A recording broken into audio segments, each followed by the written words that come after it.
This July 31st special meeting of the Fairfield Board of Education is called to order. Present we have Ms. Pitko, Ms. Leeper, Mr. Dwyer, Mrs. Gerber, myself, Mrs. Vitale, Dr. Tracy, Mr. Asa, Ms. Jacobson, Mrs. Max Canelli, Mr. Peterson. I ask you to all please rise for the pledge. And Dr. Tracy, will you lead us in the pledge? Sure.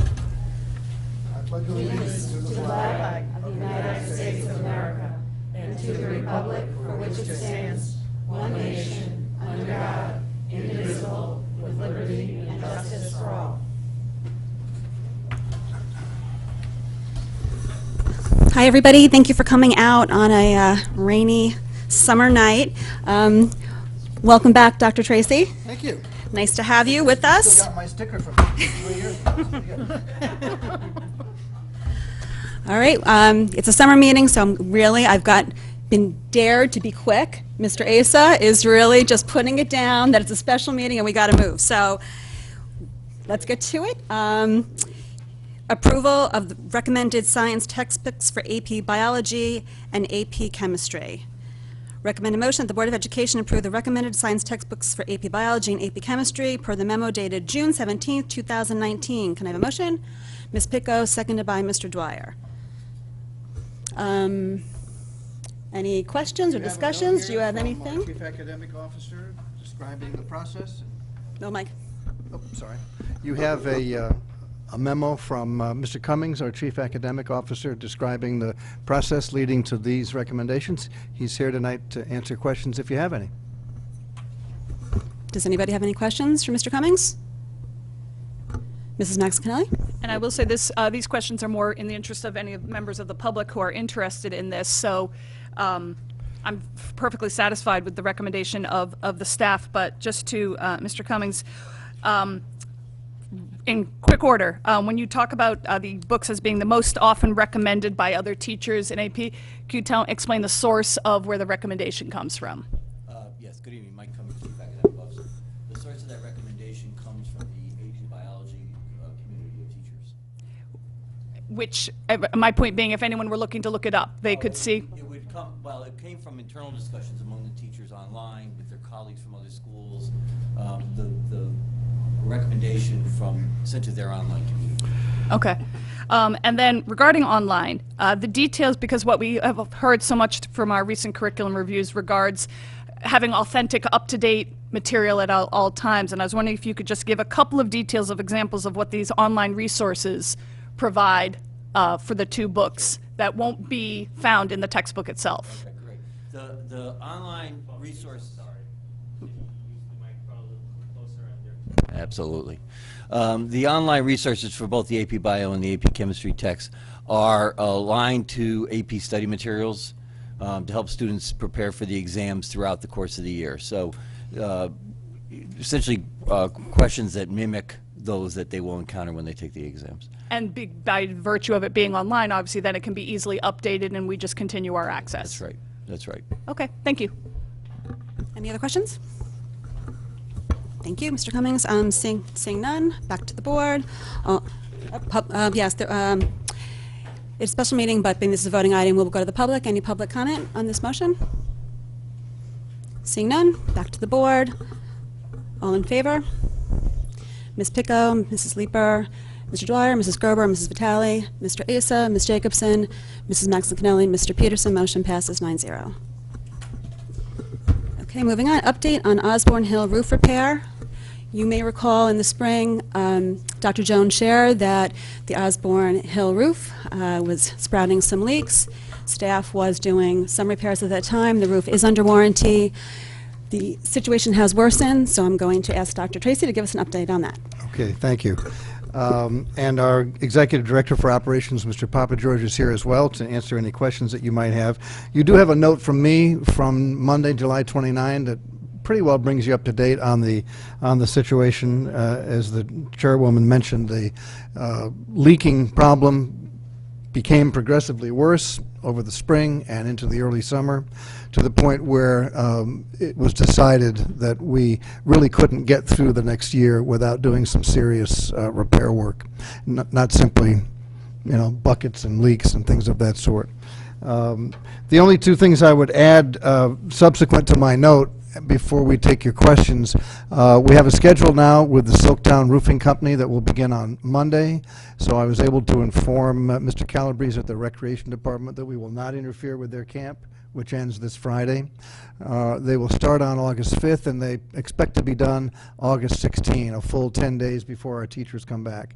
I did send a note out through Virtual Campus today to all the parents, alerting them to the fact that they will see work going on, they will smell work going on because it's a hot asphalt application, but that should be short-lived and over with by August 16. Finally, I got a communication yesterday from the attorney for the Garland Company expressing an interest in talking further with us about our rights under the warranty. So we'll have that conversation tomorrow and see what they have to offer. In the meantime, though, we have to get the work done, and that's what we're doing. Any questions? Ms. Jacobson. Just a couple of quick. Hello, is this on? Yep. Okay. My first question is does this project by any chance qualify for any state reimbursement under an emergency construction roof repair? I don't believe so because they don't typically reimburse for repairs, but only for planned construction projects. There is an emergency grant, though. I'm just curious if we've looked into it at all. Angela, maybe you can shed some light on this. I can look into that further with Sal. We had discussed construction repairs. They said no, but we can look into an emergency repair. I was unfamiliar with one, Okay. so I will. All right, follow good up with question. Sal on that. It's worth a phone call. Thank you. Thank you. And the other question I have on this is I see that you've decided on where to take the funds from since we don't have this in the budget, obviously. Right. And I was just wondering if there was any other areas that we had thought about. I did express some concern about the AC consultant, so I was just curious how we landed on these particular areas. These really were Mr. Papa George's recommendations, and we've Okay. discussed it with the business office. So I suppose changes could be made as the year goes on, but those were the most likely sources, and we wanted to keep it within the facilities department if we could. Okay. And I think that the board will have, as we start the school year and see where we are with other line items in the budget, we can consult with Ms. Munsell and see where we are in a few months. And based on what we hear back from Garland, that might also affect the conversation, but we needed to act quickly. And the HVAC line item, as the board may recall, that was really, we can still put the request for proposals out, we can still get the proposals back, and then take it from there. So it doesn't necessarily put a halt on it. It potentially might slow the process. It's my understanding right now that town purchasing is very busy with other just bid proposals right now. So it just seemed like that was a place that we could find the funding with the least hit at this particular point in time, but by no means is it an indication that we are back, putting HVAC upgrades on the back burner. Mr. Dwyer. So I understand that the cost to us is $225,000, absent change orders that might be required because they find something, and that we might get compensation from our conversations with the Garland Company regarding their warranty requirements that might make that less, but that's not known at the moment. That's correct, and there's a slight additional cost. We're also bringing in the Hoffman Company to monitor and document the work that gets done so that we can press our case with respect to the warranty if need be. And I think that is, what, an additional about $3,000, Angeles? Hoffman was $11,700 for that, and then the $2,000 to $3,000 that you're referring to is that the town purchasing department has asked us to Performance request a bond. performance bond from the roofing contractor. So that's the slight increase that we're anticipating. So our total out-of-pocket cost will be about $240 if I have to add the 12 and the 3 and... Right, that's right. Okay, thank you. And speaking of the town purchasing authority, I do want to thank the first selectman and the purchasing leaders over on the town side for working with us to get a bid waiver so that we could get this expedited and done before the kids come back. Is there any concern, Mr. Papageorge, probably, with the weather slowing this project down?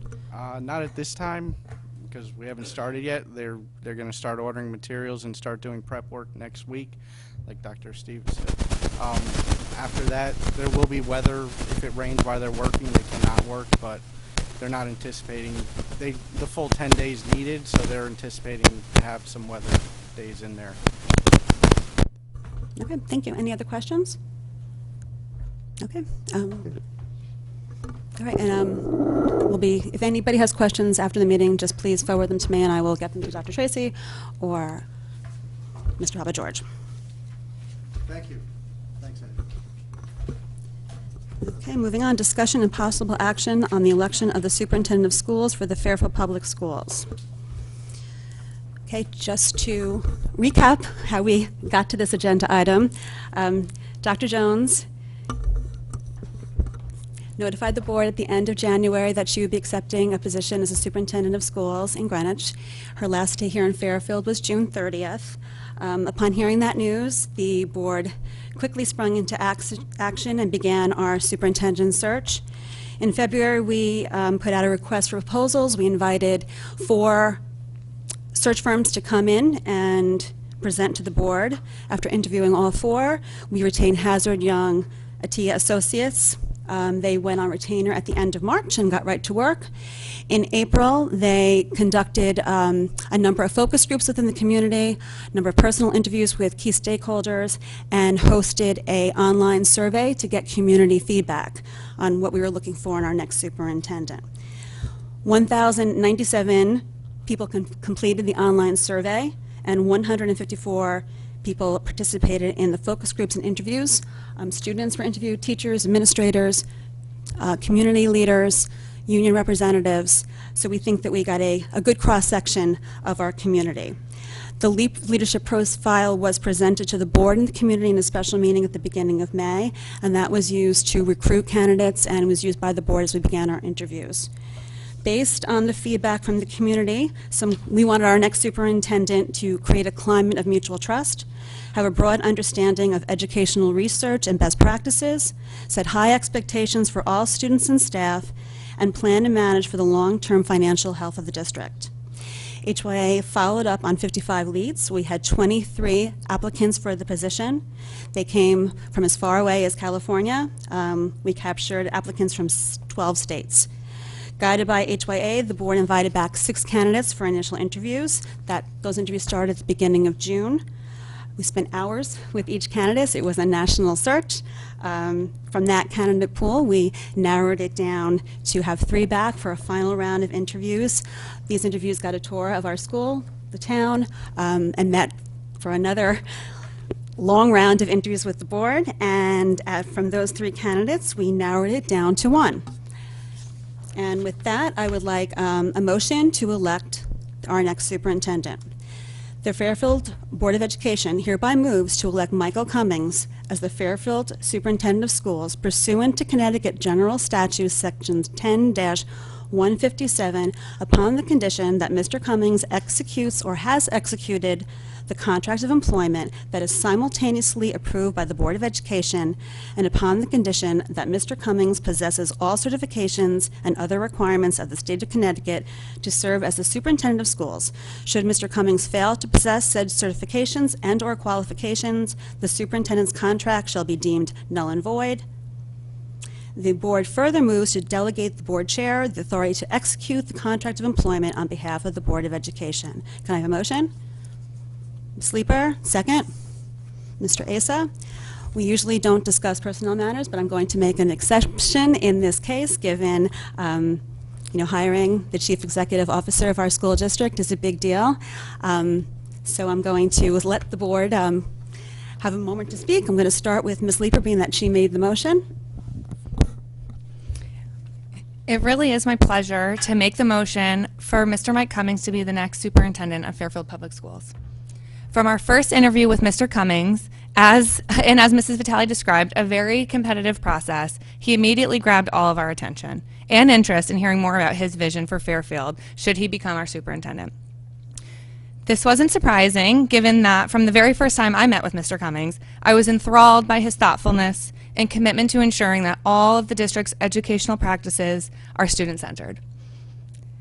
You can't walk away from a conversation with Mr. Cummings without being impressed by his extraordinary depth of knowledge of educational pedagogy, but also his very practical understanding of kids. His passion for students and learning came to life through the interview process. He not only left me inspired by his vision for the district, but he made me excited that my children will have the opportunity to attend Fairfield schools under his leadership. In talking with all of Mr. Cummings' references, every single one emphasized his exceptional listening skills, ability to build relationships, and his level of transparency around his decision-making process. Because Mr. Cummings executes his work in a fashion that is consistent with these values, he has built a tremendous amount of trust and respect from colleagues, teachers, and families. I have no hesitation in saying that with Mr. Cummings leading our district, both students and teachers will thrive. I feel honored that he made the decision to pursue this top job, to lead this district, and I'm truly honored to put forward the motion that for Mike Cummings to become the next superintendent for Fairfield Public Schools. Mr. Asa, you second? Yes. Anything to add to that? Just a brief statement. I would like to say that I too am happy to support this motion to hire Mr. Cummings as our new superintendent. Hiring a new superintendent is one of, if not, the most important roles a Board of Education can be tasked with. I'm proud to say this board did not take this task lightly. As Mrs. Vitale mentioned, we received a lot of impressive applications from across the country, and throughout the process, Mr. Cummings continually rose to the top of the pack. He was not given any preferential treatment, being an internal candidate. In fact, I was very impressed with his performance throughout the entire process. I was not only intrigued by his qualifications and the answers he provided during the interviews, but also his deep knowledge of our district and clear, passionate vision to take us forward. One thing in particular that caught my attention during this process was Mr. Cummings' eagerness to plan ahead. His desire to not only create a budget annually, but to create a budget framework that looks out 5 years and directly ties to our district improvement plan and other factors that we've been discussing at this table for this year. Knowing that resources are what they are, Mr. Cummings has the knowledge and experience to work on preparing a long-term plan that meets and exceeds the needs of our students, continues to take this district forward as a model for the region, all while being fiscally responsible. I'm proud to second this motion and look forward to what is hopefully a long and successful tenure for Mr. Cummings. Does anybody have anything different to add? If not, we can get right to a vote. Okay.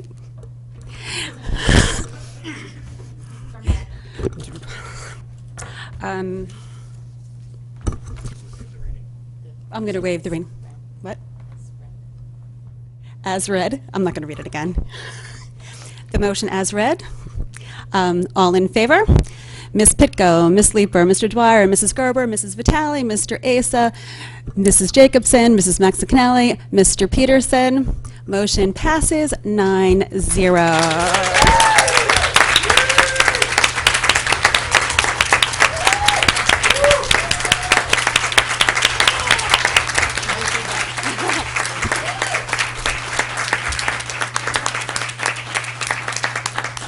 Since the board has just allowed me the ability to execute the contract, I think I'm going to do just that. Let me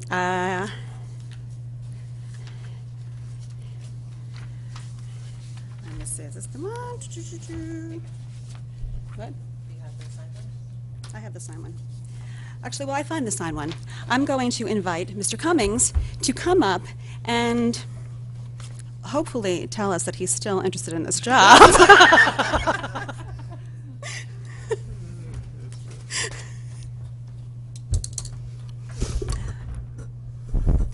Yes.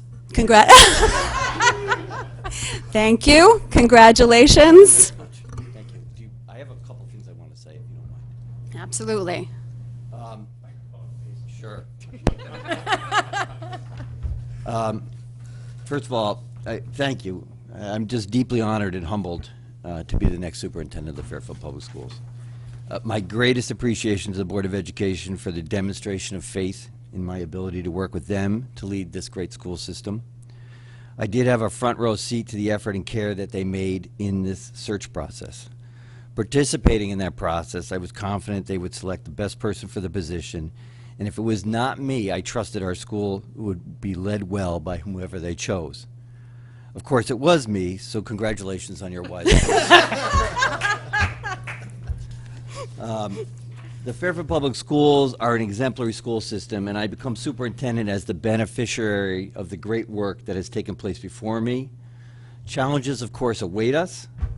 I am entering my 34th year in public education. I bring to this role 34 years of interactions with exemplary teachers, wise administrators, committed and caring parents, and supportive community members and town officials. I have learned continually from working together with others, and I go forward with that same expectation and desire to keep learning and to grow. We know what works in classrooms. Together we have to make sure that what we know works actually happens. We have to listen to each other, learn from each other, support each other, and enjoy the great benefit of our mutual capacities and experiences. There are challenges to communicate more effectively, to build and maintain trust, and to ensure the best learning experiences for all students. The changes expected in our classrooms are unfamiliar to many of our own experiences in past roles. However, these changes, done well, will best serve the needs of our kids. Guided by our collective knowledge and the vast reservoir in this school system of belief in doing what is right for kids, we will make adjustments and we will navigate the financial and social challenges that confront us. With a constant focus on developing students to fulfillment of the district mission and the vision of the graduate, we will continue to grow and we will be successful. I am eager to get going, eager to be the superintendent of the Fairfield Public Schools. Thank you.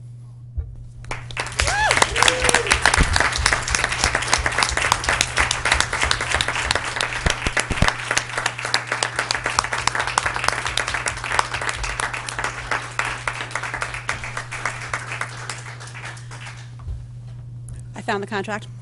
Now going to sign.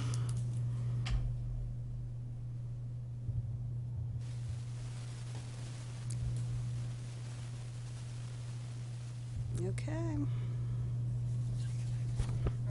Ta-da. I would like to thank the board for making the time to conduct this search as quickly as we did. We set a goal for ourselves to move as quickly as we possibly could, while also doing our due diligence. So thank you for your time and for the effort put in. I know it was a little bit crazy there, but we got it done, and I'm thrilled about the candidate, and I'm excited for the future. I'd also want to thank Mrs. Brown and Laura, because we could not have done it without you. It was an immense amount of planning, from setting up the focus groups to reserving the space and the meeting rooms and getting the letters out. The menus, I mean, the list goes on and on and on. So thank you. We couldn't have done it without you. So I appreciate all of your help and your support, and looking forward for the year ahead. Mr. Cummings' start date will be August 12th. So we are looking forward to that. We are somewhat sad to say goodbye to Dr. Tracy, but we're hoping that we can keep him around a little bit longer during the transition. We'll be meeting to discuss that. It has been very fun working with you these last few weeks, and appreciate your help and look forward to the month ahead. And with that, a motion to adjourn. Mr. Asa, second by Mrs. Cannelli, all in favor? We are adjourned.